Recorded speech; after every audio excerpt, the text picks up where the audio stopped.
B, guru yang ini, supaya anak jangan pertanyaannya itu juga, gurunya banyak, guru yang satu masuk ini lagi, guru yang satu masuk ini lagi.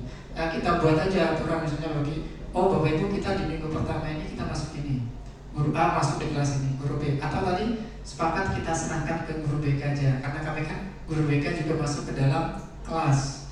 Ada 2 jam pelajaran, paling tidak guru BK pertemuan pertama kedua membuat asesmen diagnostik non kognitif. Nanti hasil rekapnya ya kita bagi dengan kawan-kawan yang mengajar di kelas tersebut.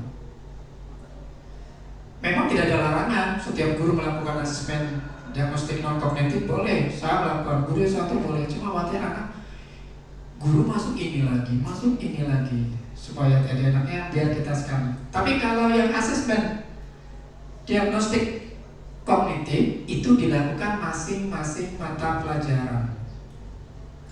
Boleh setiap ganti pembahasan ada lagi asesmen. Pelajaran atau pembahasan berikutnya adakan lagi asesmen diagnostik kognitifnya. Karena kan kita ingin tahu sejauh mana penguasaan anak tentang materi itu. Kalau misalnya materi prasyaratnya belum, berarti kita sebelum masuk ke materi yang akan kita ajarkan, kita bisa aja mengulang materi yang belum dikuasai anak. Karena ada misalnya materi ini, misalnya kalau lu ngajar kimia, sebelum masuk ke pH larutan misalnya, anak harus tahu dulu konsep molnya. Nah, kalau konsep molnya anak masih banyak yang kurang, berarti kita ulangi dulu ya konsep mol ini. Mungkin di SMP tidak sampai situ, karena mungkin di SMP-nya variasi kan kan ada yang mungkin di SMP belajar kimianya sampai sini, di SMP yang lain sampai sini, sehingga tidak sama awalnya. Kemudian asesmen yang kedua, asesmen selama proses pembelajaran. Nah, asesmen selama proses pembelajaran atau asesmen formatif ini tidak dijadikan untuk nilai raport, Bapak dan Ibu. Proses ini kita lakukan untuk mengetahui seberapa efektivitas pembelajaran yang kita lakukan. Sudah baikkah atau belum? Adakah yang perlu kita tingkatkan atau yang harus kita perbaiki dalam proses pembelajaran ini? Asesmen ini bisa saja kita bertanya langsung secara anak dengan langsung. Yang ketiga, asesmen pada akhir proses pembelajaran atau sumatif.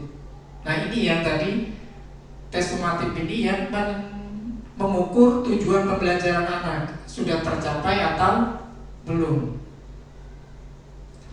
Tidak harus juga Bapak Ibu setiap kata, kalau istilah bahasa dulu kita post test, mungkin 1 kali belajar post test, atau mungkin bisa saja kita nanti 2 atau 3 kali pertemuan baru kita adakan istilah ulangan hariannya atau ulangan sumatifnya.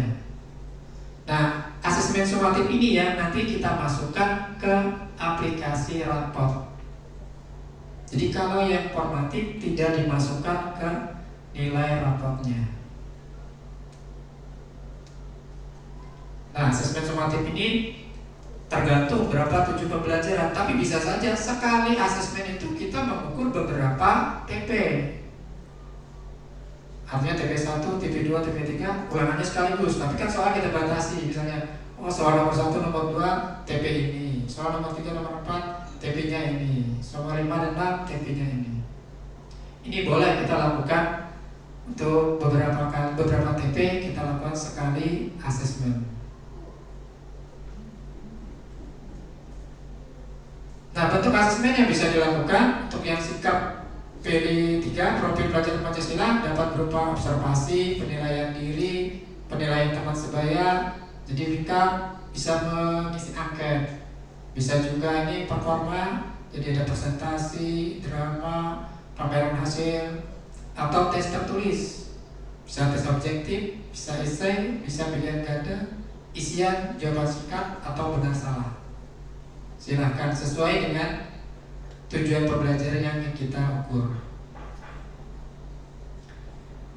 Yang langkah berikutnya juga ada, kalau di RP dulu kita juga ada materi istilah pengayaan dan remedial. Ini tidak jauh beda dengan kurikulum 2013. Jadi anak-anak yang sudah mencapai tadi KKTP-nya kita berikan pengayaan. Anak yang belum mencapai KKTP-nya bisa kita berikan remedial. Ini tidak jauh beda Bapak Ibu. Nah di lampiran, nah ini yang jadi lebih lengkapnya Bapak Ibu. Jadi kalau dulu kita ada kenal RPP 1 lembar ya.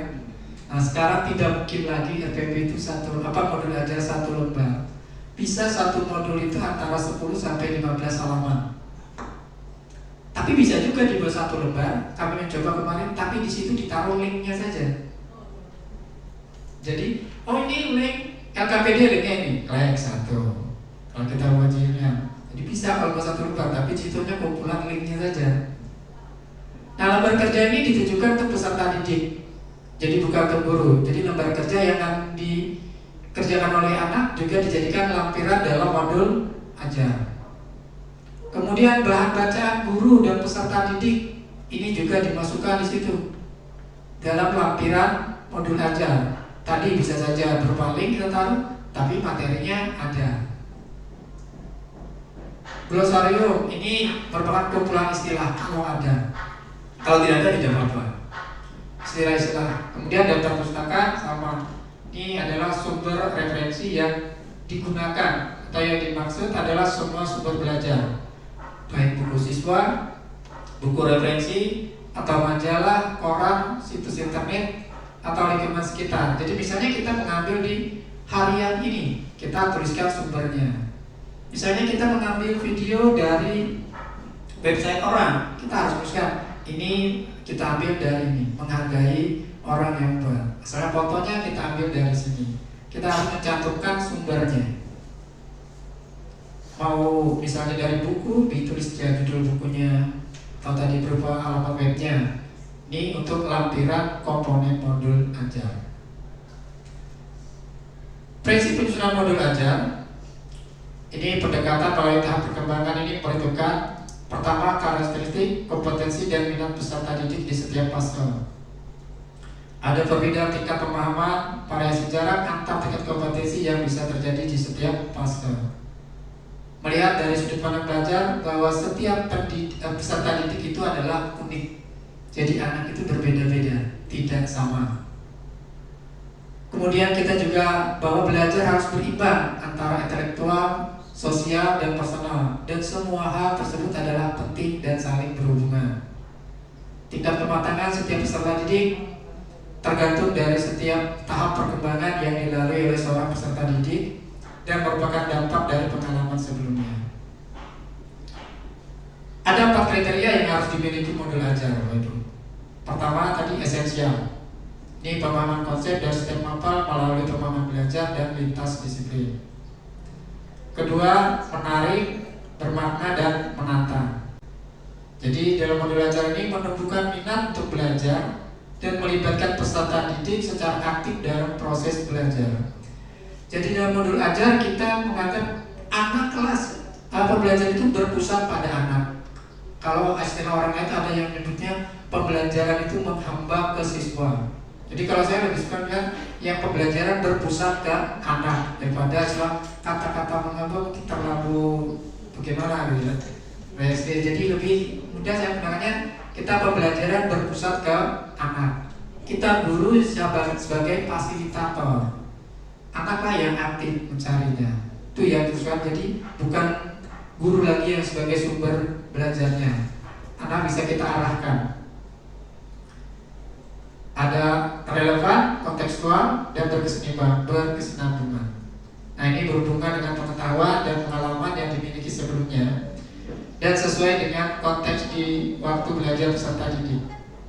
Berkesinambungan artinya keterkaitan alur kegiatan pembelajaran sesuai dengan fase belajar peserta didik.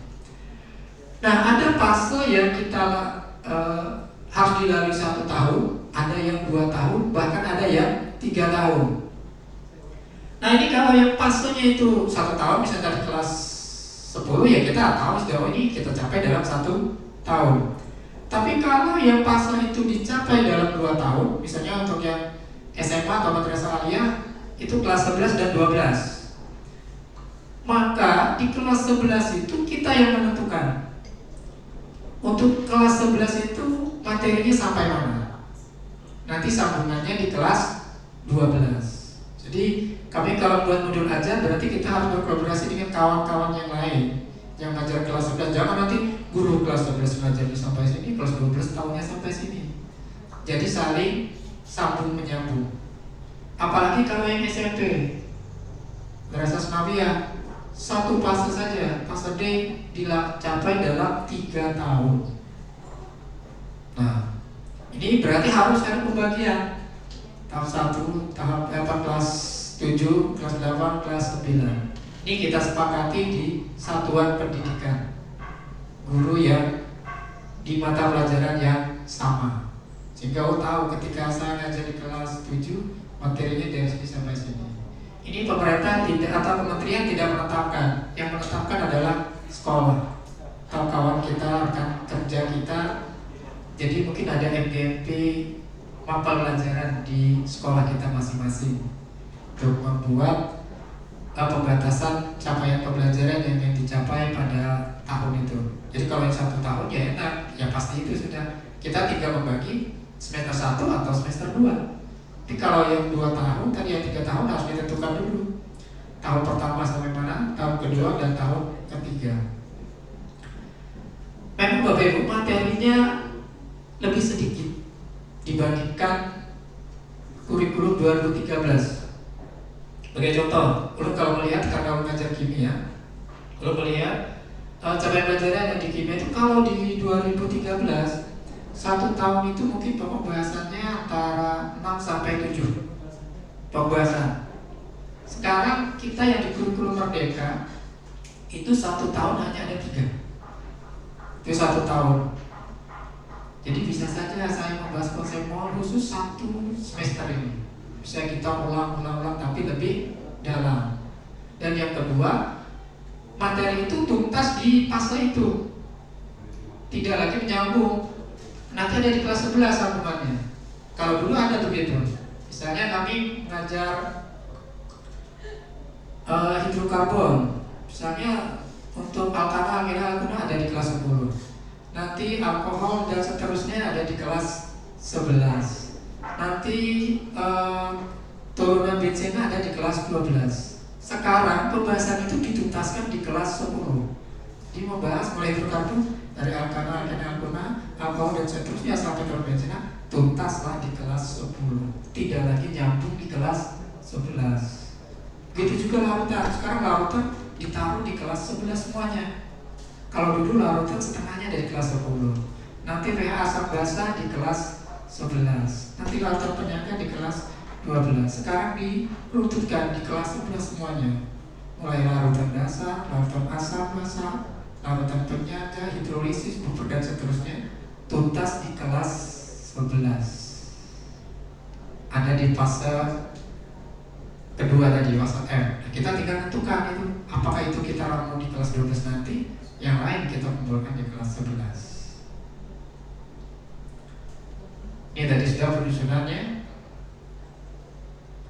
Nah ini kalau Bapak Ibu ingin mencari, ini ada semua contoh mulai tujuan pembelajaran, alur tujuan pembelajaran, modul ajar, buku siswa, buku guru ada di halaman ini.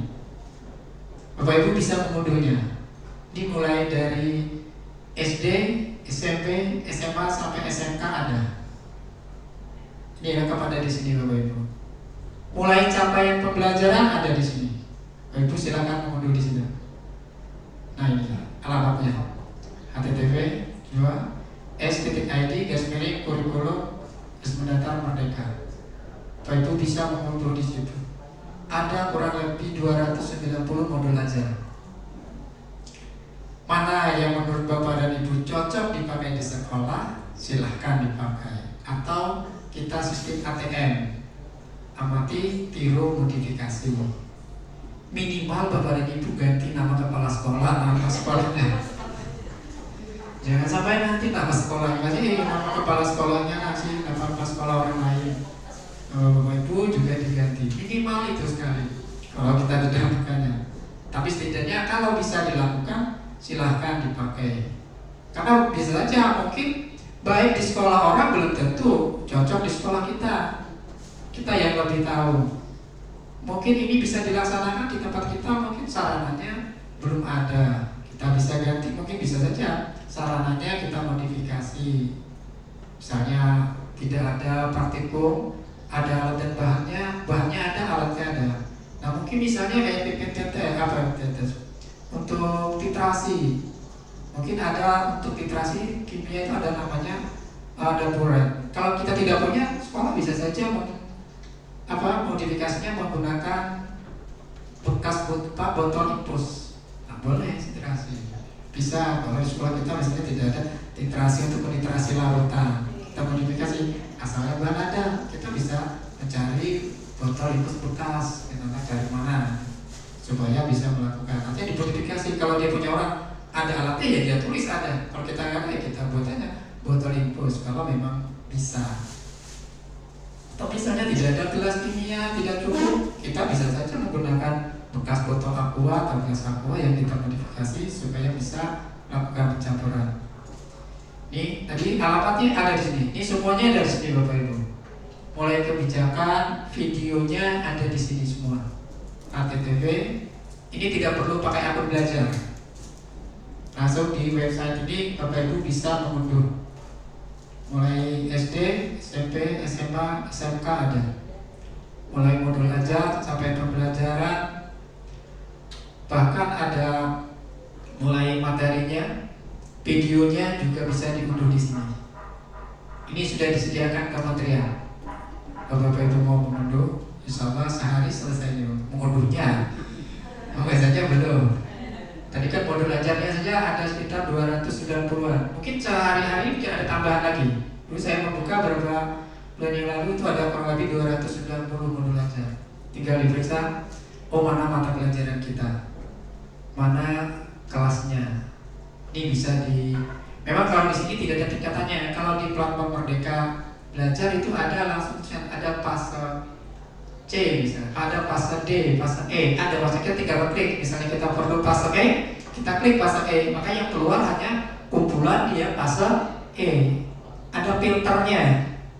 Misalnya kita mau mencari materi bahasa Indonesia kelas 10 SMA atau madrasah aliyah, kita filter kelas 10 mata pelajaran, maka yang tampil hanya mata pelajaran yang kita cari. Kalau ini semuanya Bapak Ibu ada berurutan dari atas ke bawah 290. Tapi kalau Bapak Ibu tidak ingin mengunduh satu-satu, bisa klik aja unduh semua. Langsung semua mata pelajaran cloud. Tinggal Bapak Ibu memilah mana yang diambil, mana yang tidak. Jadi cuman kalau unduh semua perlu waktu, nunggu 290 KTP, nunggu waktu. Itu satu folder langsung berupa file RAR. Nah di file RAR tinggal Bapak Ibu ekstrak, dapatlah Bapak Ibu KTP modul ajarnya. Tinggal dilihat nanti modul ajarnya itu. Ini yang modul ajar yang ada di sini memang modul ajar menggunakan capaian pembelajaran yang terdahulu. Perlu Bapak Ibu ketahui capaian pembelajaran itu ada perubahan. Kemarin ya 008, sekarang ya 033. Tapi tidak banyak berubah. Yang berubah itu hanya kebanyakan SMK. Jadi kalau yang SD, SMP, SMA, madrasah aliyah tidak banyak berubah. Yang berubah lebih ke SMK-nya, yang perubahan revisi yang terakhir ini. Nah, mudah-mudahan nanti tidak ada perubahan lagi. Dan ini nanti rencananya juga di akhir September ini kementerian mungkin akan mengeluarkan lagi nanti aplikasi rapotnya. Nah, jadi aplikasi, tapi kemungkinan besar aplikasi rapotnya tidak jauh beda dengan yang terdahulu tadi, karena penyusunnya masih sama orang yang kemarin mengeluarkan aplikasi terdahulu dari SMA. Nah, mungkin ini dulu yang bisa disampaikan mengenai tujuan pembelajaran, alur tujuan pembelajaran, sampai dengan modul ajarnya. Kembalikan dengan Ibu Moderator. Iya, terima kasih banyak kepada Bapak narasumber kita, Bapak Sairi, untuk sesi kedua ini dengan materi tujuan pembelajaran, alur tujuan pembelajaran, dan modul ajar. Ya, sudah kita simak bersama-sama penjelasan beliau. Ya, ada 3 macam tadi yang sudah dijelaskan. Mungkin untuk Lebih lanjutnya kita buka saja untuk sesi tanya jawab. Ya, mungkin ada yang masih kurang jelas mengenai pemaparan beliau tentang TP, ATP dan modul ajar ya. Jadi sebenarnya ini apa ya? Isinya kurang lebih lah dari kurikulum 2013, cuma ganti nama atau istilah saja ya. Mungkin ada penambahan atau penyempurnaan ya. Silahkan kepada Bapak Ibu peserta, apabila ada yang mau ditanyakan bisa menulis di kolom chat ataupun langsung bertanya ya, waktu kita ya. Ya, dari Bapak Mukari. Iya, silakan.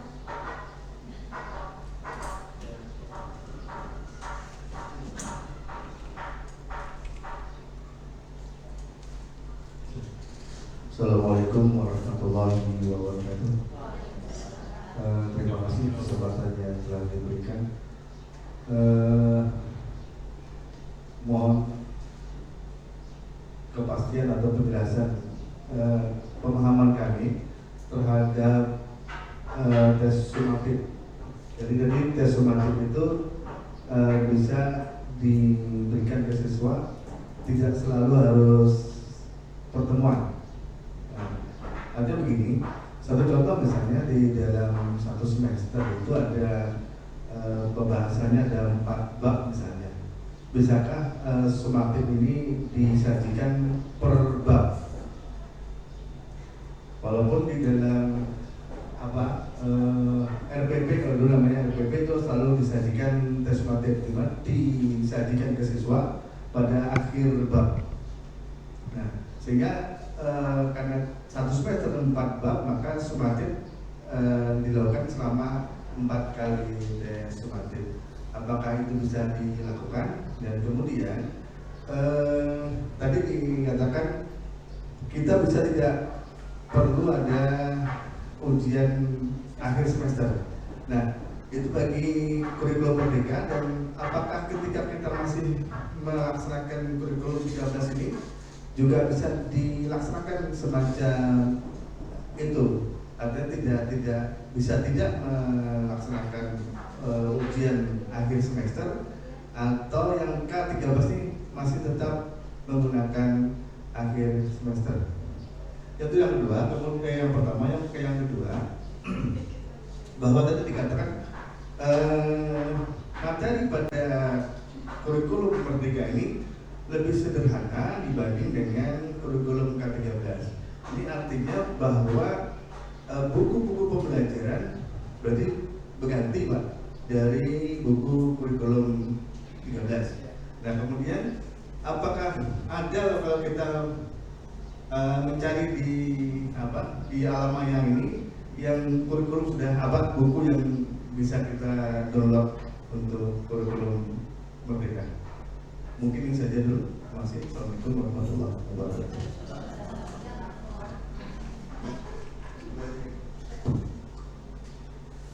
Iya, baik. Terima kasih kepada Bapak Mukari untuk pertanyaannya. Ada 2 pertanyaan, yaitu mengenai tes sumatif dan masalah buku ya. Silahkan kepada Bapak narasumber untuk menjawab. Terima kasih Pak. Jadi yang belum masukkan tadi, tes sumatif tidak harus di akhir pelajaran. Tadi maksudnya memang kalau akhir pelajaran tidak harus 1 TP kita ulangan. Nah, bisa saja tadi Bapak per bab. 1 bab itu kan nantinya ada beberapa TP. Hanya tadi kita bisa menggabungnya ulangannya, misalnya tadi Bapak 1 semester kita punya 4 pokok bahasa, hanya 4 kali ujiannya atau ulangan semesternya Bapak tes sumatifnya. Tetapi soalnya mencakup tujuan pembelajaran yang ada. Itu boleh Pak. Jadi boleh juga misalnya mau setiap kali akhir pembelajaran kita adakan tes. Boleh juga tadi digabung. Tadi beberapa kali pertemuan dijadikan 1 kali tes sumatif. Atau tadi yang dimaksud Bapak 1 pokok bahasan. Itu boleh Pak. Silakan, tidak ada sesuai kita yang merencanakannya. karena tadi waktunya banyak. Kemudian kalau yang ulangan akhir semester itu, kalau yang K13 tentu karena muatan kurikulumnya adalah 2013, tentu kita mengikuti prosedur yang masih ada di kurikulum 2013. Yang boleh tidak ada lagi tadi kalau kita sudah menerapkan kurikulum merdeka. Ini untuk yang tadi ulangan semester maupun ulangan kenaikan kelas. Karena mungkin saja kalau di kurikulum 2013 di kurikulum bawah masih ada mencantumkan ada ulangan kenaikan kelas ataupun ulangan semester. Nah, kalau mengenai buku, Pak, di alamat ini sudah ada semuanya, baik buku siswa maupun buku guru. Jadi bukunya ada dua, ada buku siswa yang bisa untuk di-share ke siswa, ada juga buku panduan untuk guru.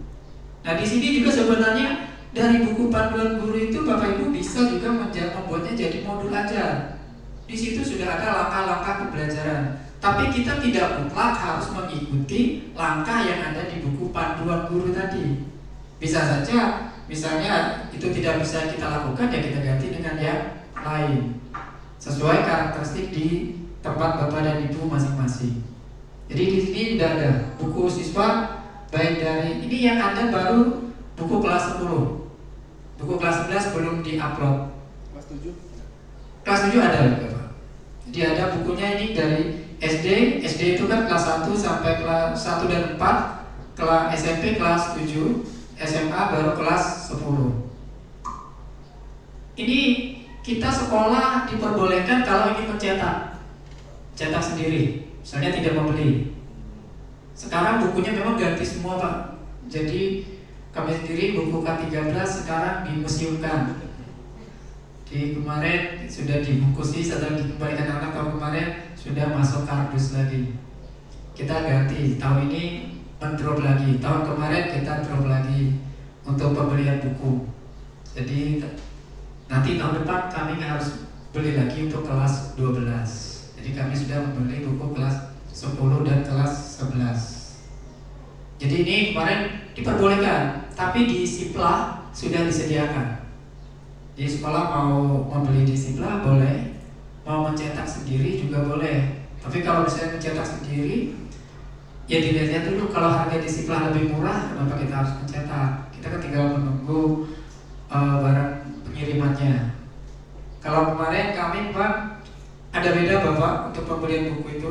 Kami yang sekolah penggerak dengan Bapak dan Ibu yang menerapkan kurikulum merdeka secara mandiri, harganya memang sedikit berbeda. Kalau yang kemarin kami sekolah penggerak, karena dananya kan diterima langsung dari pemerintah melalui bos kinerja, kami pembelian bukunya itu menurut harga lelang, harga tender. Kalau yang bukan sekolah penggerak kemarin harganya bukan harga eceran tertinggi.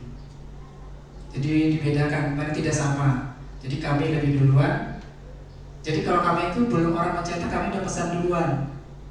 Baru mereka mencetak, nanti dikirimkan. Walaupun dananya tidak dibayar dulu sebelum dana bos cair. Ya kan penerbit tahu aja dia dengan lingkup kementerian sudah tahu pemenangnya. Kalau kemarin tahun ini pemenangnya di Kalimantan Selatan itu dari Gramedia. Nah, jadi di drop semuanya. Tahun ini kami hanya membeli itu hampir lebih 50% dari dana bos kinerja itu untuk buku. Karena memang prioritasnya ke sana, kami diberi bantuan dulu. Baru sisanya dana didanai untuk kegiatan-kegiatan yang mendukung kegiatan kesiswaan. Atau juga untuk digitalisasi, misalnya untuk Kulisektor silahkan. Untuk mendukung program ajar ini digunakan untuk dananya. Jadi bukunya sudah ada, Pak. Jadi diganti semuanya. Jadi buku yang kurikulum 2013 sudah tidak digunakan. Tapi bisa saja kalau menggunakan, cuma karena urutan materinya anak bawa buku banyak nanti malas dia. Kalau sekarang kan waktu pertama kami juga buku itu belum dapat tahun pertama. Kami cukup share filenya aja ke anak. Karena kan di awal pertama kami masih belum tatap muka, masih daring. Karena daringnya di awal itu kami hanya share filenya ke anak. Guru juga punya file, buku siswa dan juga buku guru. Di buku guru itu juga ada tujuan pembelajarannya. Setiap pertemuan. Nah itu boleh dipakai, boleh tidak, tergantung Bapak Ibu melihatnya. Di sini sudah ada semuanya Bapak untuk bukunya, tadi filenya PDF semuanya.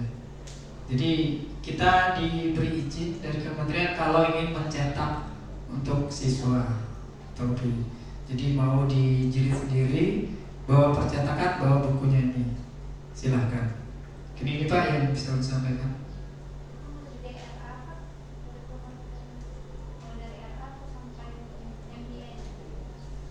Saya pernah saya lihat mulai SD. Masa. Kalau TK4-nya belum melihat ya.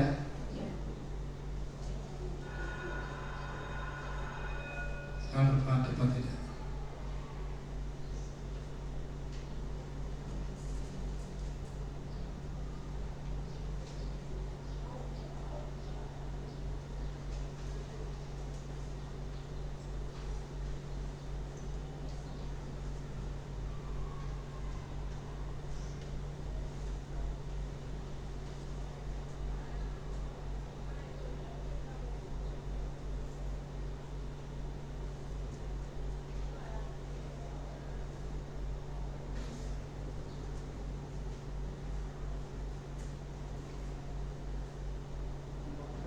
Kalau ini saya kulisnya ke SMA.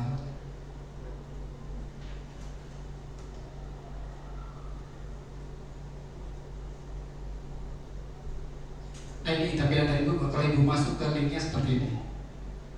Nah di sini ada platform Merdeka Mengajar, ada perangkat kurikulum mulai CP, ATP, modul ajar, kurikulum operasional sekolah, kurikulum operasional satuan pendidikan, ada KKTP juga bisa diunduh sini.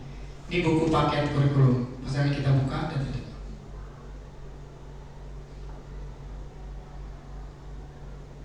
Nah ini buku PAUD ada tahu Ibu sudah. Silakan unduh ini. Nah ini buku penggerak SMP, SMA, SD kelas 4, SD kelas 1, buku penggerak PAUD. Misalnya dibuka. Nah ini ada buku bermain berbasis buku PAUD. Bisa diunduh. Nah ini kalau yang SD kelas 4. Nah ini ada semuanya. Nah ini ada kode BG, ini berarti buku guru. Ada kode BS, buku siswa. Nah ini kan ada matematika, ada buku siswa, ada buku gurunya sebagai buku panduan. Nah ini banyak.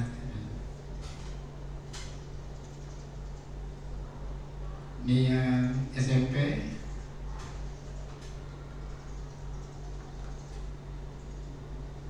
Nah ini banyak semuanya Bapak Ibu. Kalau mau mengunduh satu-satu ya klik satu-satu. Kalau mau semuanya Ibu klik aja semuanya di sini. Klik. Satu kali klik semua mata pelajaran terunduh.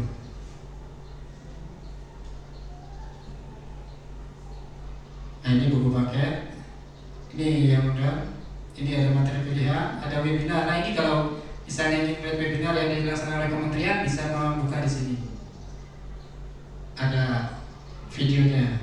Ini ada materinya, bisa diunduh juga platformnya. Ini ada pelatihan mandiri. Kalau Bapak Ibu mau melihat pelatihan, silakan. Di sini ada videonya, kemudian ada tesnya untuk menguji kita nonton itu sudah menyimpangnya paham atau belum. Nanti jawaban kita salah benar ada kelatahuan. Jadi kalau misalnya jawaban benar Anda berhasil, misalnya ada targetnya, misalnya 70, kalau di bawah 70 disebutnya Anda belum berhasil. Silahkan lihat videonya sekali lagi. Ya, dia menguji kita. Setelah kita nonton videonya menyimak dengan baik. Ini aplikasi rapotnya. Ini yang pakai Dapodik bisa. Ini ada juga yang offline pakai Excel. Tapi kalau rapot ya kita menunggu aja ya dari kementerian yang rilis yang terbaru. Rencananya di akhir September ini katanya akan dirilis aplikasi rapot yang terbaru.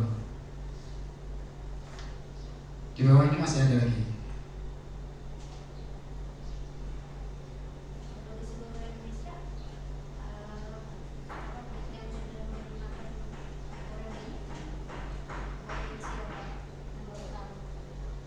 Ini ada daftarnya Bu, seluruh ini sudah ada masing-masing perwakilan. Sebentar. Sini ada nama sekolahnya kalau Ibu mau mundur. Nah ini daftar nama sekolahnya tahun 2003 ada di sini. Kelihatan.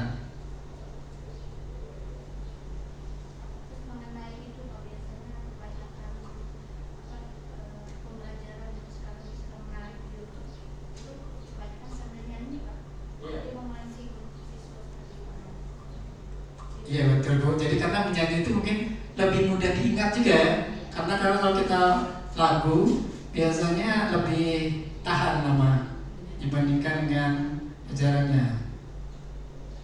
Nah kalau tadi buku ini modul ajarnya. Nah ini modul ajar PAUD, RPP-nya ada. Ini modul ajar SD ada 290. Ini modul ajar SMP ada 270. Ini modul ajar SMA ada 290 juga. Ini modul ajar SMK ada 200 belum tahu. Nah silakan tinggal dipilih. Ini modul ajar SMA misalnya. Nah banyak di sini Bapak Ibu. Tinggal pilih mata pelajarannya. Tadi ada 290. Kalau mau cepat tadi klik aja di sini, klik. Kita klik semuanya.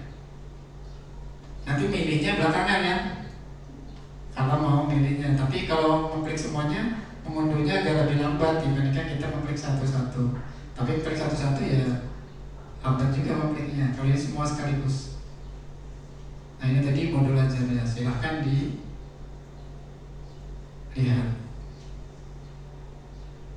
Nah ini ada komunitas belajar. Artinya kalau kita mau masuk bergabung di grupnya, di sini kadang sering kita diskusi. Kalau ada yang misalnya ada juga punya kawan siapa yang punya instrumen BK, nanti ada yang menjawab.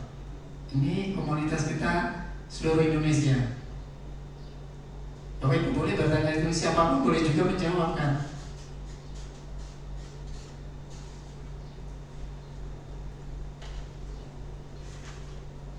Ini kurikulum Merdeka, ini unduhan, semua ada di sini.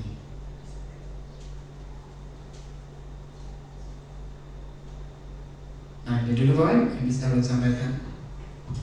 Iya, terima kasih kepada Pak Sudari atas jawaban untuk pertanyaan dari Bapak Mokari tadi. Iya, ini tadi sudah dibuatkan beliau website kurikulum Merdeka, jadi sudah lengkap sekali di situ dari tingkat PAUD sampai SMA. Tinggal kita aja lagi menyisihkan waktu untuk belajar secara mandiri ya. Tidak perlu menunggu ada workshop, pelatihan dari pemerintah, karena kita bisa belajar secara mandiri kan. Secara online kita bisa sudah mengikuti pelatihan-pelatihan, workshop, nonton videonya ya, bisa Bapak Ibu pelajari lagi. Jadi lengkap sudah di sini. Pemerintah memfasilitasi kita untuk belajar dan memahami kurikulum Merdeka itu. Ya, baiklah. Di kolom chat ada 2 penanya. Yang pertama yaitu dari Ibu Fatul Jana dari B3 Banjarmasin. Mau tanya Pak, satu modul ajar itu untuk berapa lama? Bisakah untuk 1 semester 1 modul? Silakan kepada narasumber untuk menjawab pertanyaan dari Ibu Fatul Jana. Terima kasih Pak. Jadi pertanyaannya, satu modul ajar untuk berapa lama? Bisakah untuk 1 semester 1 modul? Jadi modul itu anggaplah kita 1 pokok bahasan, lebih enak. Jadi 1 pokok bahasan itu ada beberapa pertemuan. Jadi kalau misalnya nanti beberapa bab 1 modul saja, kita mencarinya agak susah juga. Jadi lebih baik kalau modul ajar itu misalnya 1 pokok bahasan ini 1 modul, tapi dalam modul itu ada beberapa kali pertemuannya. Akan kita sama seperti kita bikin RPP yang dulu juga. Perbahasan ini ada ini sekian, misalnya 4 kali 45 menit atau 10 kali pertemuan. Nanti 10 kali 2 kali 45 menit. Berarti di sana ada pertemuan 1 TP-nya ini, pertemuan 2 TP-nya ini, pertemuan 3 dan seterusnya ada. Jadi di sana kalau satu semester, kalau memang materinya Bapak Ibu mau satu semester memang satu modul ya bisa saja. Kalau memang pokok bahasa di mata pelajaran kita memang hanya 1 di semester itu. Misalnya kami kimia 1 tahun itu ada 3 modul, paling tidak kami membuatnya. Sehingga 3 dibagi, oh ini berapa kali pertemuan, ini berapa kali pertemuan, sehingga cukup untuk 1 tahun 36. Kalau sekarang kan misalnya minggu efektif kita tidak sampai 36, mungkin anggaplah 35 minggu dalam 1 tahun. Tapi kita juga harus memperhitungkan ada waktu untuk ulangan tadi, waktu tidak efektifnya. Nah ini untuk pertanyaan modul ajar. Iya, terima kasih. Jadi untuk modul ajar itu per pembahasannya, per bab. Selanjutnya kita ke pertanyaan dari Ibu Hajah Berkati. Kalau KKM ada kriteria penentuan nilai KKM, bagaimana dengan KKTP? Apakah juga ada kriteria seperti KKM? Mohon pencerahannya. Silakan Bapak. Terima kasih. Untuk KKTP, kalau tadi kriteria ketuntasan tujuan pembelajaran, ini juga tidak jauh beda Bapak Ibu dengan kriteria ketuntasan minimum atau KKM kita. Kita juga harus memperhitungkan daya dukung di sekolah kita. Kalau kita ingin menentukan kriterianya ini untuk TP ini, misalnya tebusan ini kriteria yang kita tetapkan ada, misalnya ada 10 tujuan pembelajaran. Kita ingin anak itu dianggap tuntas, mungkin cukup 6 saja misalnya. Boleh Bapak Ibu menentukan, ini ditentukan oleh guru masing-masing mata pelajaran. Memang sebaiknya KKTP itu ditentukan oleh masing-masing mata pelajaran. Tetapi kalau mau menseragamkan nilainya, kita juga tidak perlu tidak memungkiri Bapak Ibu. Karena nilai raport itu, misalkan di sekolah kita 60 itu sudah tuntas bagus, di sekolah lain mungkin 70 bagus. Karena kalau kita menulis nilai 60 itu tuntas, masih bagaimana gitu ya rasanya. Apalagi misalnya ada seleksi kita bisa saja mengkonversi nilai itu. Misalkan ini, kita sepakat sudah ya, satu sekolah kita minimal anak di sekolah kita 70. Saya misalnya punya ngajar kimia, saya anggap 50 sudah saya anggap tuntas. Nah maka nilai 50 itu saya konversi menjadi nilai 70, walaupun ulangan hariannya adalah 50. Saya akan mengkonversi nilai yang 50 menjadi nilai 70 supaya keluarnya tetap 70. Tetapi ketika saya menganalisis ketuntasan mata pelajaran saya, anak yang dapat 60 sudah saya anggap tuntas, karena saya inginnya memang hanya sampai 60. Tapi kita mungkin di sekolah ada kesepakatan bahwa nilai yang keluar di raport mungkin 70 atau 75, terserah kesepakatan kita bersama. Tapi di mapel kita bisa mengurangi itu, tetapi keluarnya tetap sama dengan yang lain. Jadi misalnya nilai 60, berarti kan dia misalnya KKTP kita hanya 60, maka anak yang 60 nilainya kalau kita sepakat dengan nilai 75, maka 60 ini jadi 75. Nanti nilai 70 jadi berapa? Kita konversi sesuai dengan nilai yang diperoleh anak, tapi tidak merugikan anak nilai yang tinggi. Karena nilai yang tinggi juga tetap akan naik. Yang rendah naik, maka yang tinggi juga akan naik. Itu tinggal di Excel, bahwa itu tinggal masukkan konversi ini 65 jadi sekian, misalnya 90 jadi sekian, maka keluarlah sudah nilai konversi kita di nilai raportnya. Jadi ada 2 nilai Pak ya dipegang oleh guru mata pelajaran. Iya. Ada nilai asli. Iya, nilai real. Nilai real dan konversi ya. Iya, nilai konversi atau nilai laporan dan kurikulum. Tapi kalau memang Bapak Ibu mau nilai real juga tidak masalah. Tapi biasanya kawan-kawan guru pasti tolonglah ini nilainya ini, walaupun dianggap tuntas, tapi kan kita keluar nilai raport biasanya. Apalagi misalnya nanti nilai raport itu kita jadikan nilai ijazah, dan ini ada rata-rata raport semester 1 sampai semester 5. Ini juga mempengaruhi, walaupun kita menganggap nilai 60 itu di sekolah kita anggap baik, tapi di luar mungkin belum tentu Bapak dan itu pandangan orang. Orang kadang-kadang wah anakku pintar ini, masa nilainya 60 walaupun dia tuntas, tapi yang satu anaknya begini karena di sekolahnya KKM 70, nilai di rapotnya 70. Itu tidak bisa dipungkiri di sekolah kita masing-masing. Tetap ada yang ingin bahasanya mendongkrak lah begitu. Kalau nilai real mungkin kita kada sampai hati menaruh nilai rapotnya. Jadi Bapak itu punya nilai harian yang real di tangan itu, nanti mau dikonversi yang Ibu setorkan ke bagian kurikulum atau yang di upload di Dapodiknya di e-raport. Nah sekarang kan kalau mengupload itu tidak lama Bapak Ibu. Mungkin kalau satu mapel itu kemarin kan pengalaman paling satu guru itu antara 5 sampai 10 menit. Jadi supaya mudah, nilai di e-raport itu kita unduh dulu nilai file Excel-nya. Nah nilai file Excel-nya kita input di Excel, nanti Excel-nya tinggal di upload. Tidak perlu kita menginput satu-satu. Kalau input satu-satu memang lama. Tapi kalau baik, mudahnya diunduh dulu semua file Excel-nya. Itu biasanya setiap mapel punya ciri sendiri-sendiri. Jadi tidak boleh misalnya saya mengunduh untuk file kimia di-copy oleh kawan saya, walaupun kita ngajarnya sama kelasnya. Saya ngajari 10A, Bapak ngajari 10A, tapi mata pelajaran kita beda. Saya tidak bisa memberikan kopian yang saya unduh, saya ambil dari akun saya. Kan akun Bapak nanti punya ciri khas sendiri. Nanti walaupun Bapak menganggap nanti filenya akan error. Jadi nanti kita mengunduh file Excel-nya sendiri-sendiri, menggunakan login sesuai dengan user dan password yang diberikan operator Dapodiknya. Jadi sendiri itu tidak sama Bapak Ibu. Jadi kalau mau hilang ya Bapak Ibu unduh lagi sekali. Tidak bisa meminjam atau mengcopy punya kawan. Tapi mengunduhnya gak lama juga. Palingnya beberapa menit selesai. Kemarin tahun lalu kami hanya karena walaupun kemarin tahunnya kami rencana upload itu bisa di rumah masing-masing Bapak Ibu.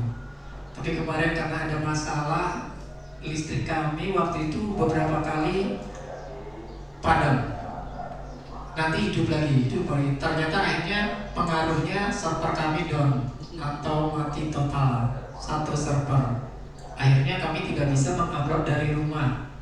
Sehingga pada naikkan kelas tadi kami gantian menguploadnya hanya lokal host saja di ruang guru semua. Tapi gantian. Cukup 2 komputer selesai dari satu guru antara 5 sampai 10 gantian. Insya Allah kalau misalnya server kita bisa, Bapak Ibu tidak perlu harus mengupload di sekolah, bisa dari rumah masing-masing. Yang penting ada jaringan internetnya. Ini untuk yang KKTP Bu.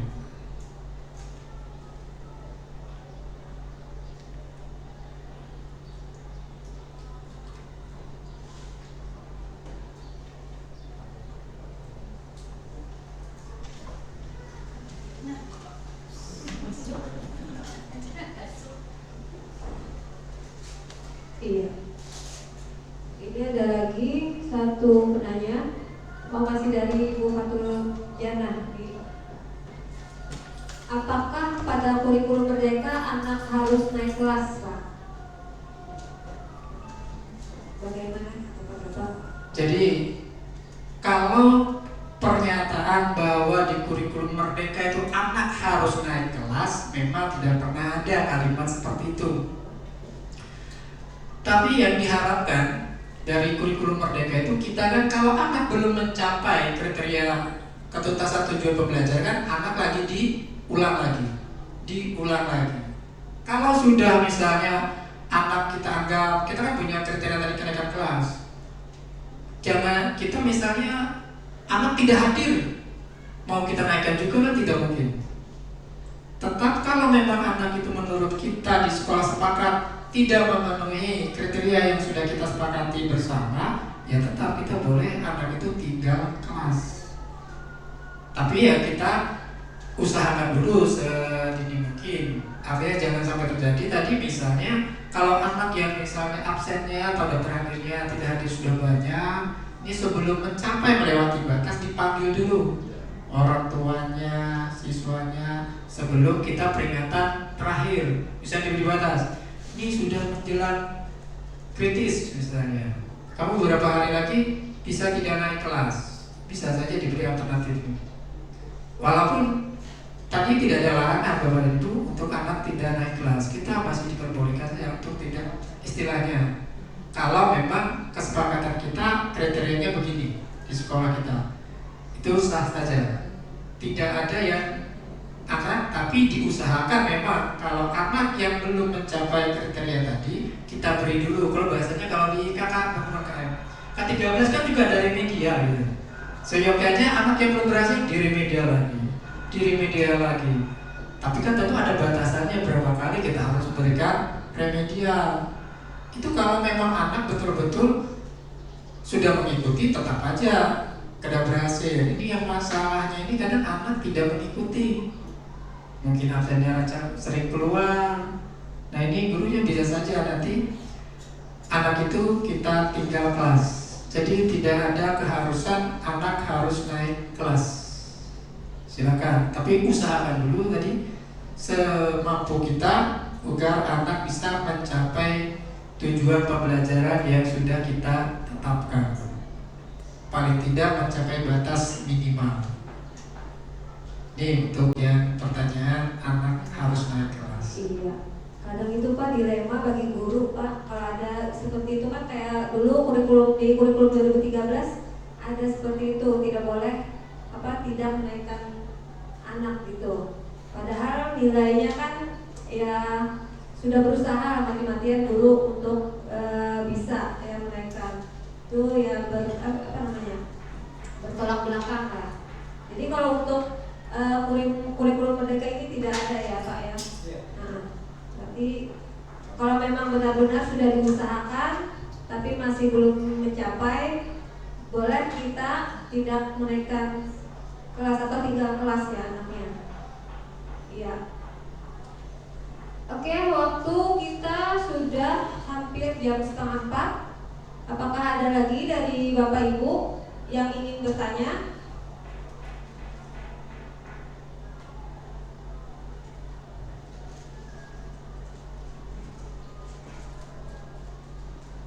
Kalau untuk kurikulum merdeka ini baru kelas 1 dan kelas 4 ya Pak yang dilaksanakan?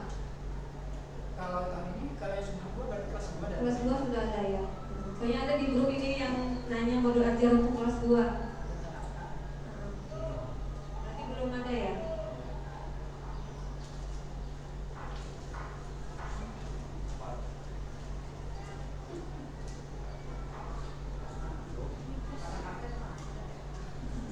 Modul ajar untuk kelas 2 MI ya kelas 2.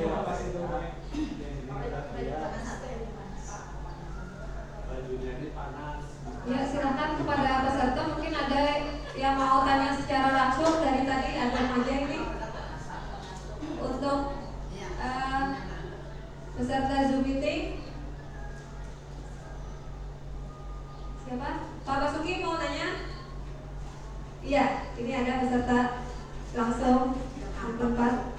Pak Basuki mau bertanya, silakan. Minum kopi jos ya. Assalamualaikum. Terima kasih atas memberikan. Singkat saja Pak.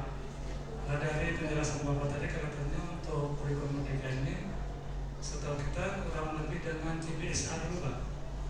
Cara beasiswa aktif Pak. Nah dari perusahaan itu yang belum kita laksanakan itu kan lebih terfokus pada siswa. Nah kita mungkin minta tips saja bagaimana caranya supaya jangan sampai CBSA terulang lagi. Maksudnya catat buku sampai publish. Jadi itu saja jangan sampai nanti siswa yang merdeka katanya harus daftar dengar semuanya. Katanya ini yang merdeka gurunya bukan siswanya. Ya jadi mungkin cara Bapak di sekolah saya sudah lakukan. Jadi bagaimana supaya siswa merasa tidak terbebani dalam bergabung dari ini. Terima kasih. Assalamualaikum warahmatullahi wabarakatuh.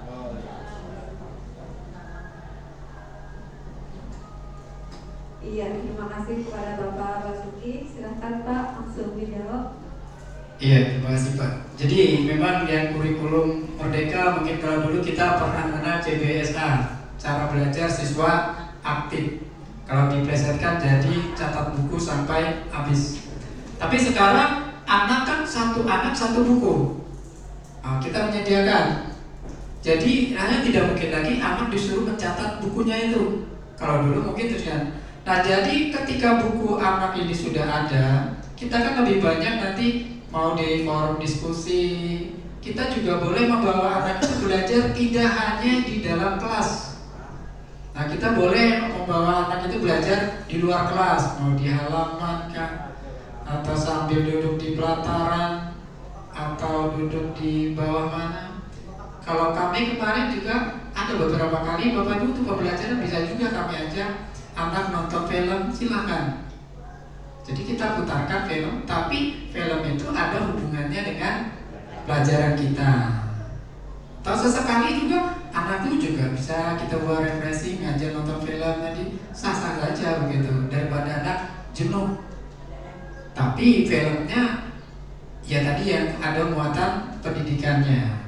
Nah kalau di sekolah kami kebetulan Pak kami diberi ada ruang laboratorium seni budaya dan film di semacam kayak bioskop mini untuk kapasitas 60 siswa. Jadi ruangan itu memang bisa untuk seni budaya, jadi ada panggungnya, ada juga untuk putaran filmnya, ada layar, ada tempat duduknya persis kayak di bioskop. Cuma kami nyebutnya bioskop mini karena kapasitasnya hanya 60 siswa. Kalau terpaksa mau 3 kelas, satu kelasnya lesehan di bawah. Anak biasanya mau aja daripada di dalam kelas belajarnya kapasitas sudah cukup 2 kelas kami gabung. Sisanya yang lambat boleh aja duduk di bawah, tidak di kursi, nanti di muka lesehan.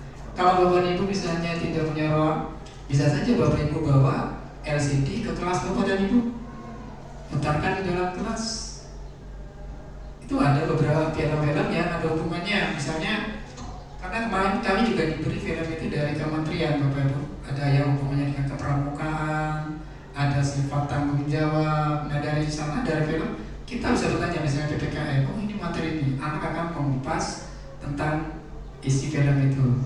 Atau nanti guru bahasa Indonesia juga bisa menggunakan film, anak bisa resensinya, ini tokohnya ini, alur ceritanya begini dan seterusnya. Jadi pembelajaran bisa jangan monoton hanya polanya yang ini itu saja. Kita bervariasi sekali-sekali, mungkin ada refreshing, ada diskusi, ada latihan. Apalagi kita kan belajarnya sampai sore, sampai jam 4. Yang jam 4 itu biasanya sudah jenuh. Nah, yang jam 4 itu bisa-bisa saja lagi nanti mengarah anaknya, tidak harus sesekali, tidak harus serius, bolehlah sekali-sekali santai, anak bawa keluar, bawa ke bawah pohon bagaimana untuk mengamati lingkungan.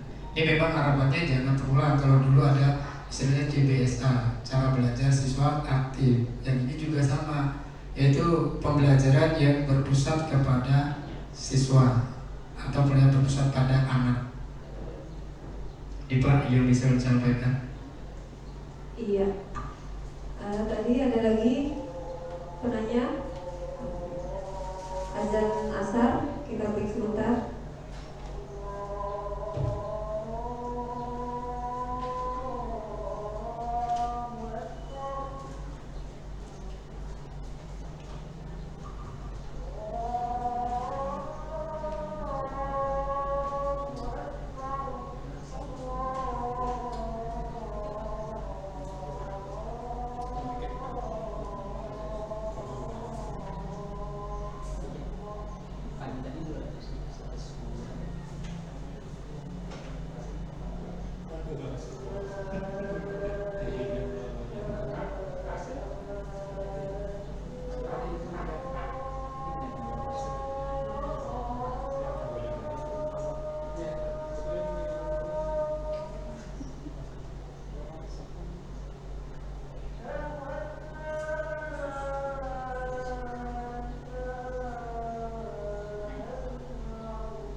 Iya. Selanjutnya untuk pertanyaan tadi ada dari Pak Supiani, jadi bertanya. Sama lo Pak Hadi dari baik. Oh iya. Ya anak siswanya kan merdeka. Waktu itu baik ini anak-anak juga kan di sekolah ada mau kelas 1. Jadi itu kan tempatnya kurikulum kan merdeka. Kan merdeka terus tadinya poinnya banyak macam-macamnya. Tugas. Kebanyakan tugas ya siswanya.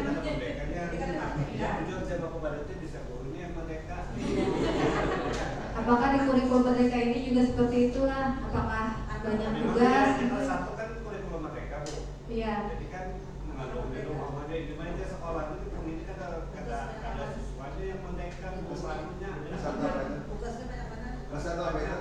Kelas 1 apa? SD ya? Iya. Kelas 10 Iya, ada keluhan dari siswa ya yang sekolahnya melaksanakan kurikulum merdeka. Jadi kata si anak tugasnya banyak. Ya, padahal kan materinya sudah disederhanakan, lebih sedikit. alasan aja tuh. Caranya yang pakai pasif tadi pakai sini ke sini mungkin kan. Iya. Sebagian suruh di rumah gue ya. Iya, itu kan, iya. Seharusnya kan kalau kelas 1 itu bertahap ya. Masih apa? Dari TK ke Dari sanawiyah dari satu SMP. Oh ya, transisi ya dari sanawiyah ke aliyah. Dia mana? Enggak boleh Oke. Ada lagi di kolom chat yang bertanya dari administrator, ini dari mana? Nama dan asal sekolahnya. Mohon izin Bapak Ibu, apakah kurikulum merdeka ada UN ataupun UM? Ujian nasional ataupun ujian madrasah? Silakan Pak untuk menjawab.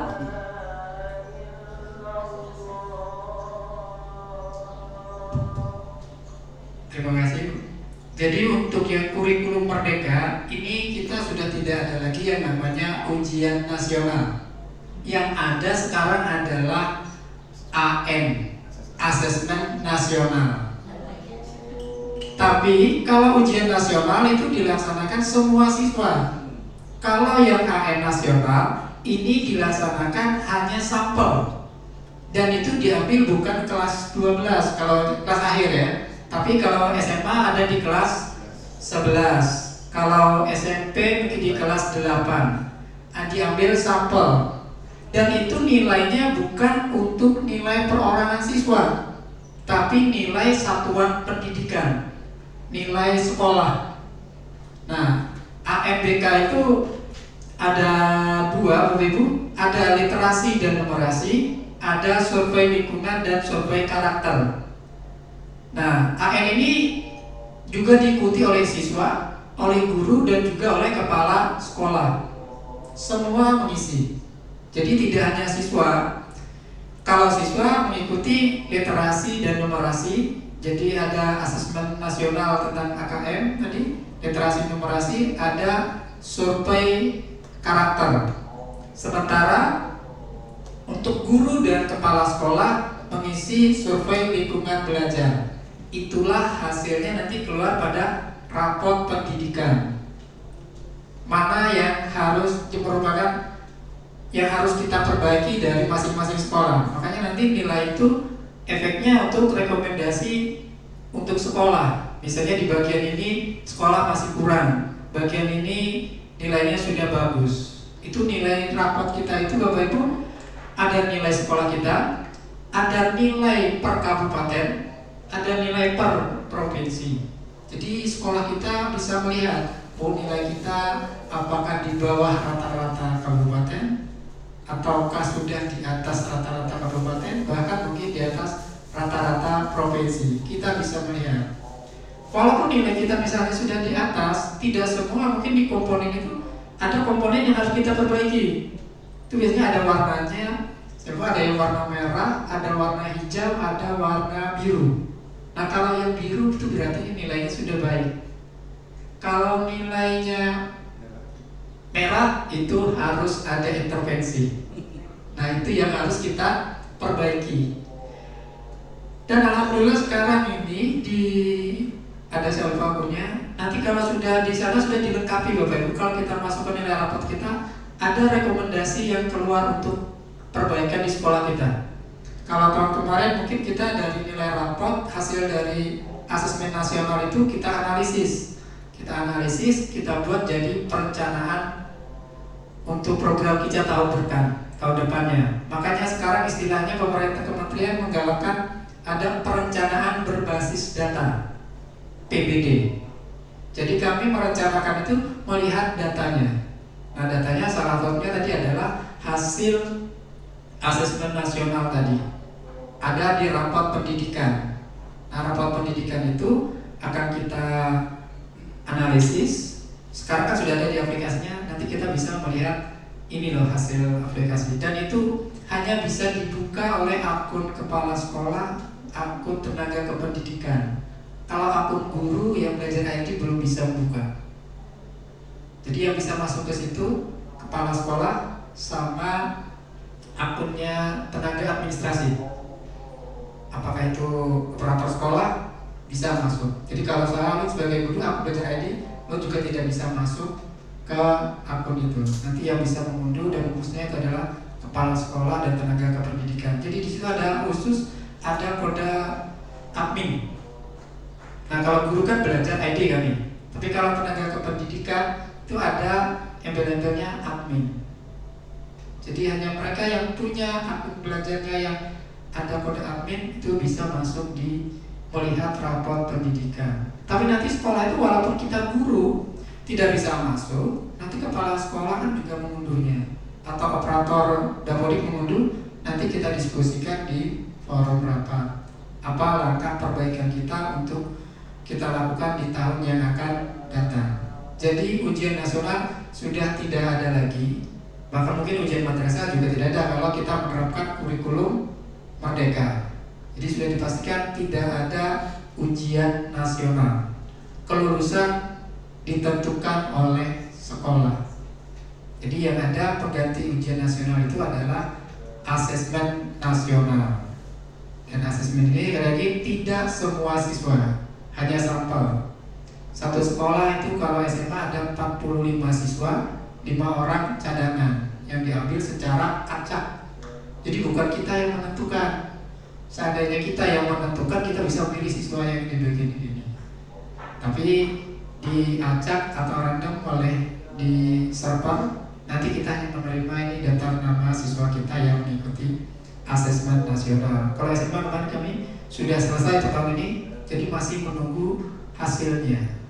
Nah itu hasilnya bukan rekomendasi ke anak, tapi untuk sekolah. Makanya kemarin anak itu kadang khawatir ketika ada ANBK, kami kemarin juga mengumpulkan anaknya, mengumpulkan orang tuanya, jangan takut. Ini bukan nilai untuk siswa. Berapapun jawaban kamu, kita gak ada. Tidak ada hubungannya dengan nilai mata pelajaran di sekolah. Jadi itu yang kemarin kami tekankan untuk orang tua siswa maupun kita ya, murid yang kita jadikan atau sampel ANBK, Asesmen Nasional Berbasis Komputer. Jadi sebenarnya namanya AN karena dilakukan dengan secara online basis komputer, makanya namanya ANBK. Dan tahun ini ANBK masih diberi peluang ada 2 opsi, ada yang full online, ada yang semi online. Jadi kalau yang online full artinya anak server langsung ke pusat. Tapi kalau yang semi online, anak jauh nanti masuk ke server sekolah, nanti server sekolah mengirim ke pusat. Ini untuk tanya apakah ada AN atau OM. Iya Pak.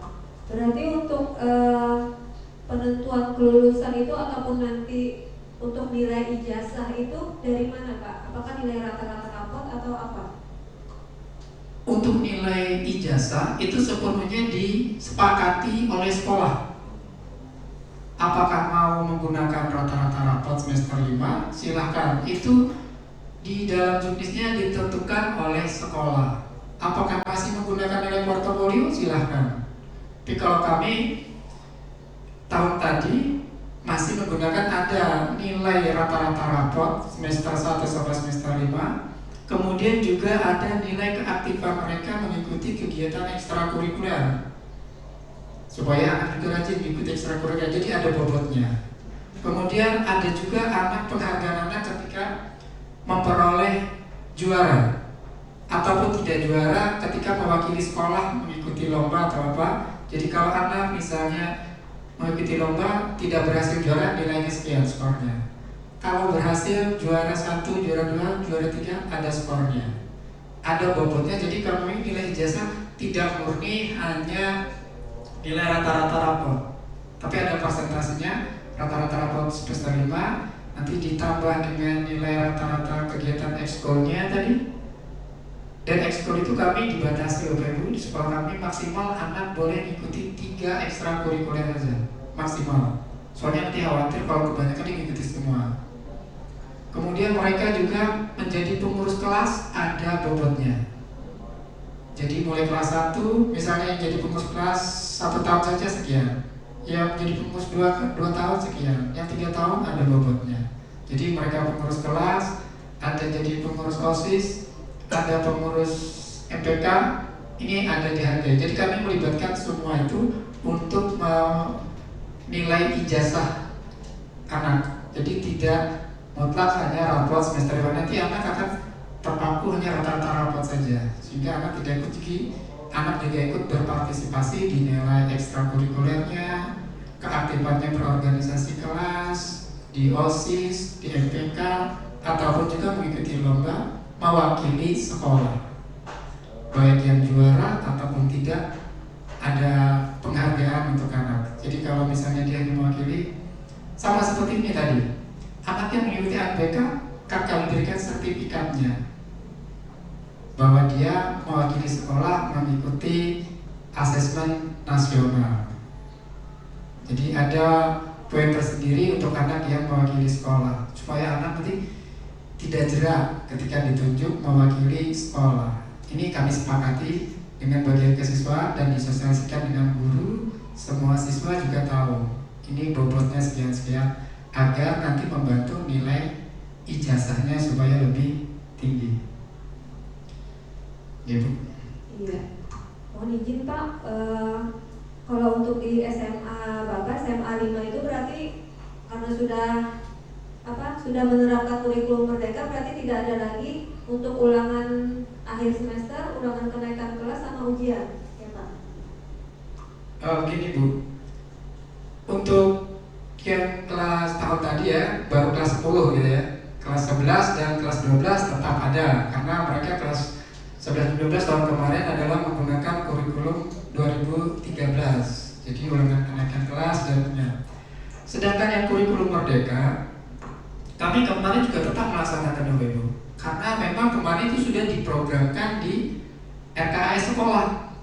Kalau tidak kami laksanakan, dananya jadi hangus.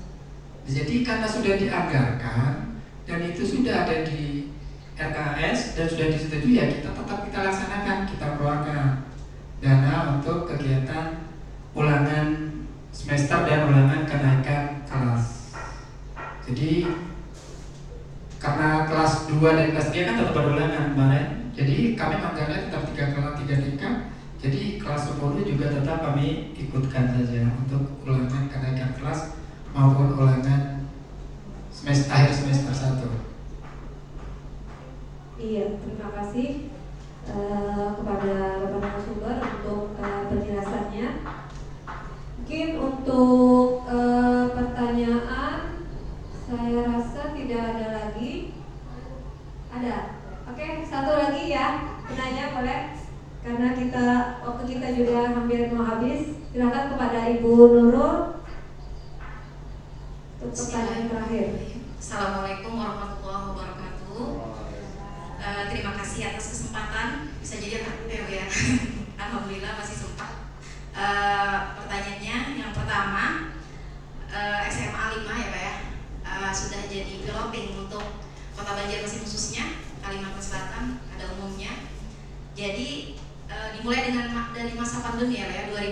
2021-2022 dan ini berarti 2 tahun, jalan 2 tahun ya Pak ya?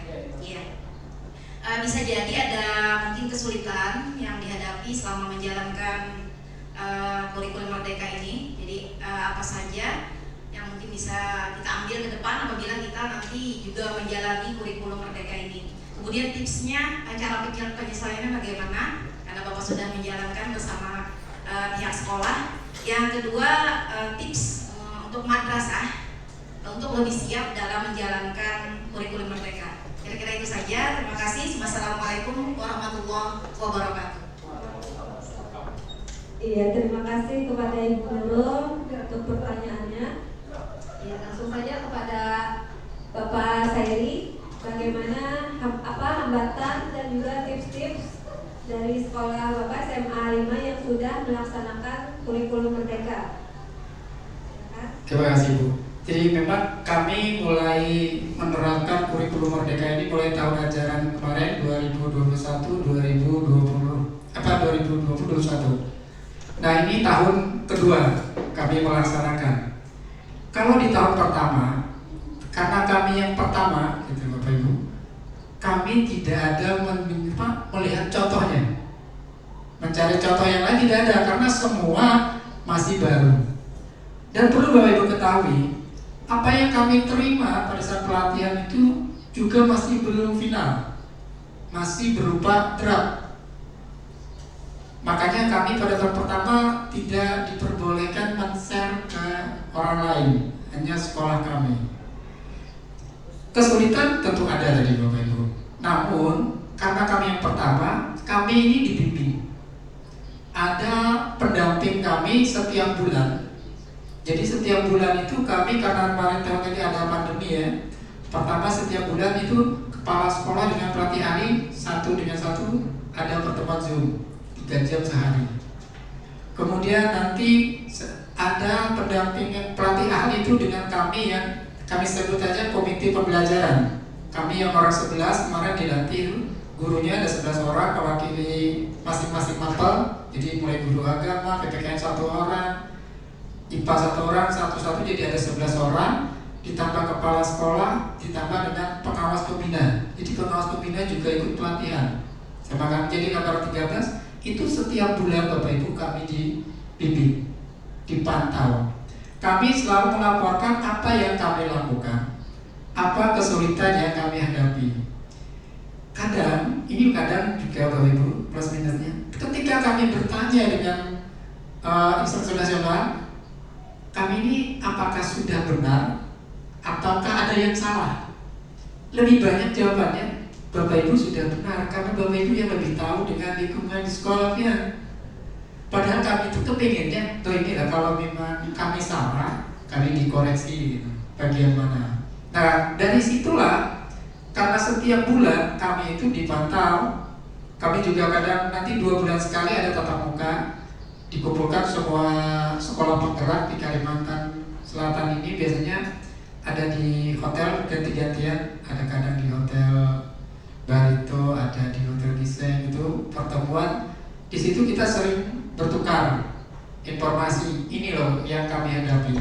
Jadi yang namanya kita pertama, kita masih meraba-raba juga Bapak dan Ibu, melakukan begini. Ya kalau salah ya kita ulangi lagi. Memang kesulitan itu pasti ada. Tadi kawan-kawan juga ya mau tidak mau belajar mandiri. Apalagi yang kami pelajari itu Bapak Ibu berupa draft tadi. Nah seperti yang ini, kita sekarang kan menggunakan juknisnya ini yang nomor 262. Kami dulu yang pertama kali itu adalah nomor 152. Kemudian revisi yang kedua di bulan Februari tadi keluar lagi terbit nomor 56. Dan yang terakhir ini kita pakai bulan Juni ini nomor 262. Itu adalah ada masukan. Nah modul-modul ajar yang ada tadi di platform itu adalah buatan kami yang sekolah penggerak. Nah jadi kalau tadi ada guru yang bertanya, adakah sudah yang kelas 11? Belum ada, karena memang kami baru membuatnya yang kelas 10. Itu di-upload di sana. Jadi ada kami berbagi praktik baik, model ajar, TP dan ATP itu dibuat berdasarkan yang kami tentu didampingi oleh pelatih ahli. Nah, jadi pelatih ahli itu mendampingi satu sekolah satu orang. Nah, jadi setiap bulan Bapak Ibu minimal kami itu ada 3-4 kali bertemu dengan pelatih ahli kami. Disitulah yang kami sering, misalnya Pak kami kesulitan begini, bolehlah ganti. Oh ya, nanti diteruskan ke, misalnya beliau belum bisa, beliau akan menanyakan ke bagian kementerian. Atau kami juga masih berhubungan dengan instruktur nasional. Alhamdulillah beliau juga, walaupun kami WA, kami ada kendala apa, beliau juga merespon kesulitan yang kami hadapi. Jadi ya tadi ya, pertama kesulitan itu ya kita masih meraba-raba Bapak Ibu, tidak ada contoh konkretnya bagaimana. Jadi mereka katakan, ya itulah pemahaman kami. Makanya mungkin apa yang saya sampaikan bisa saja nanti berbeda dengan Bapak Ibu yang mendengar dari yang lain. Karena inilah versi pemahaman kami dari materi yang kami terima. Jadi kami juga ada perbaikan, akan kami revisi untuk kegiatan yang akan datang. Itu dulu yang bisa saya sampaikan. Iya, terima kasih kepada Pak Suhairi untuk jawaban dari pertanyaan dari Ibu Nurul. Ya, baiklah kepada Bapak Ibu peserta. Iya, ini dari Pak Arif. Silakan. Terima kasih Mohon izin. Tadi terakhir pertanyaan, ini terakhir mungkin komentar. Jadi tertarik saya Pak dengan sistem penilaian atau assessment pada kurikulum Merdeka ini. Di antaranya tadi melibatkan OSIS, melibatkan yang lain-lainnya dalam pertimbangan kelulusan siswa. Ini saya kira menarik ini. Artinya kita paham setiap individu punya potensi masing-masing. Ya tidak hanya bisa pada aspek kognitif saja, tapi aspek-aspek lainnya, psikomotorik maupun aspek afektifnya. Ini saya rasa jadi satu kolaborasi yang baik kalau semua aspek ini menjadi sorotan dalam segi penilaian kelulusan. Jadi tadi tertarik dengan konsep yang seperti ini. Artinya siswa ketika dia tidak kuat pada sisi kognitifnya, namun ada sisi-sisi lainnya yang bisa menunjang potensi dia dalam kelulusan. Saya kira itu aja Pak. Terima kasih. Iya, terima kasih kepada Bapak Karli. Nia mau selesai, mau habis waktu baru panas. Baru semangat peserta didik, peserta workshopnya. Iya, terima kasih. Mungkin itu tadi menjadi pertanyaan penutup, juga komentar yang terakhir ya untuk acara kita pada hari ini. Iya, saya sebagai moderator akan menyimpulkan sedikit dari materi kita pada hari ini. Itu dalam kurikulum Merdeka memungkinkan materi pembelajaran diterima lebih optimal oleh peserta didik. Kemudian lagi, guru memiliki keleluasaan untuk memilih perangkat ajar yang dapat disesuaikan dengan kebutuhan belajar dan juga minat peserta didik, yang menjadikan kurikulum Merdeka ini lebih menarik dan lebih unggul dibandingkan kurikulum-kurikulum sebelumnya. Ya, mungkin itu saja.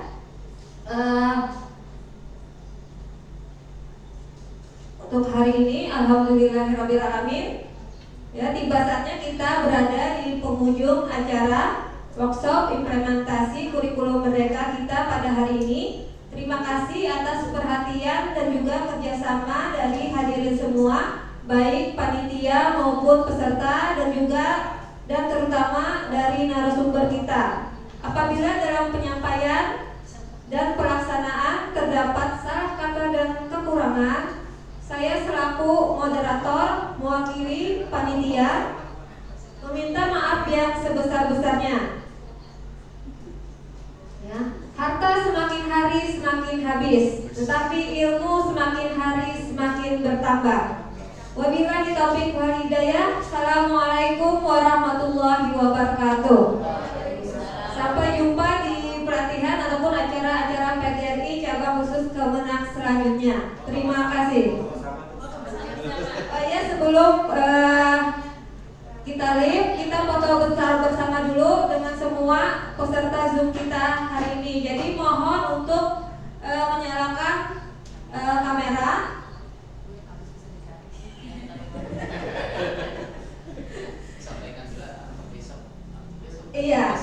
Jadi untuk 2 hari ke depan, hari Minggu dan Senin nanti ada penugasan ya.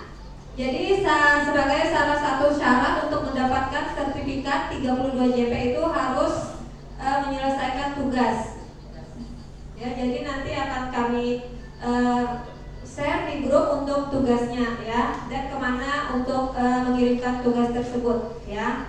Jadi kalau tidak mengumpul tugas, mungkin cuma sertifikat biasa aja yang akan diberi. Ya, kalau tuntas semua tugas dikumpul akan mendapat sertifikat 32 JP. Ya, sudah semua untuk peserta. Untuk menyalakan kamera.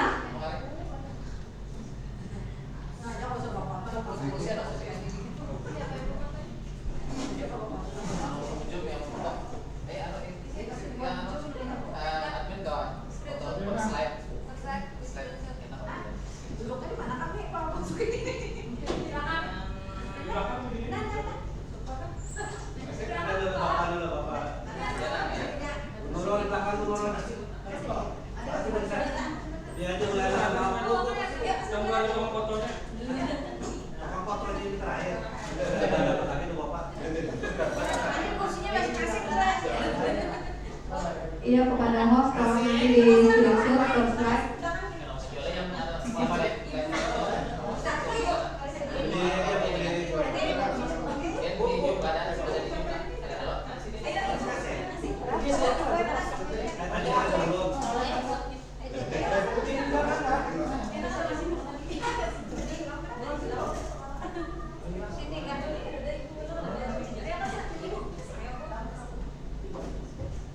Oke, siap-siap.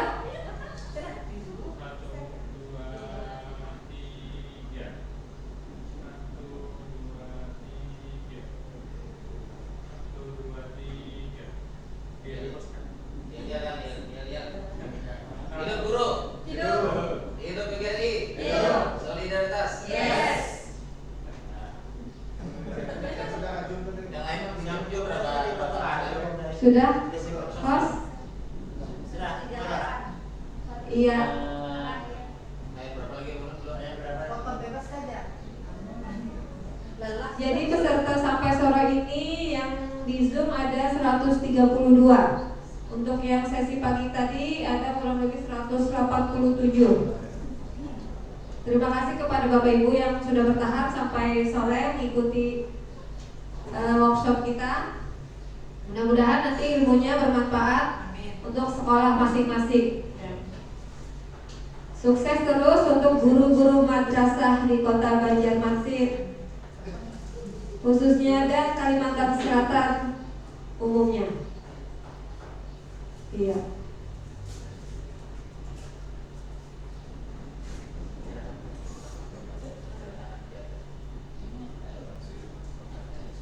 Iya. Selanjutnya itu ada nomor kontak Bapak Suhairi tadi ada. Ya, kalau ada mau pertanyaan ataupun mau konsultasi bisa langsung menghubungi beliau di nomor WA Sidir. Iya, nanti di-share juga di grup ya untuk nomor Sidir. Iya, atau mau dari sekolah masing-masing mau mengadakan pelatihan bisa menghubungi beliau. Oke, selanjutnya penyerahan sertifikat dari Ketua PGRI kepada Bapak narasumber secara simbolis.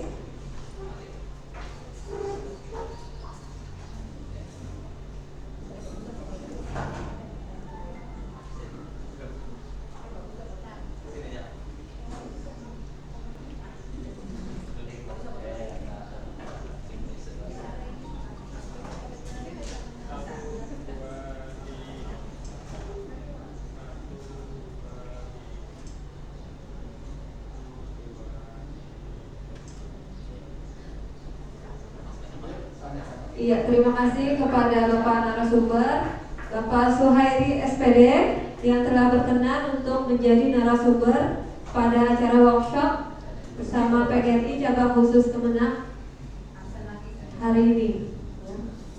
Absen absen nanti untuk hari kedua. Nanti ada lagi untuk absen peserta. Jadi jangan keluar grup dulu Bapak Ibu. Ya, sampai 3 hari ke depan. Silakan kalau mau izin live karena acara kita sudah selesai.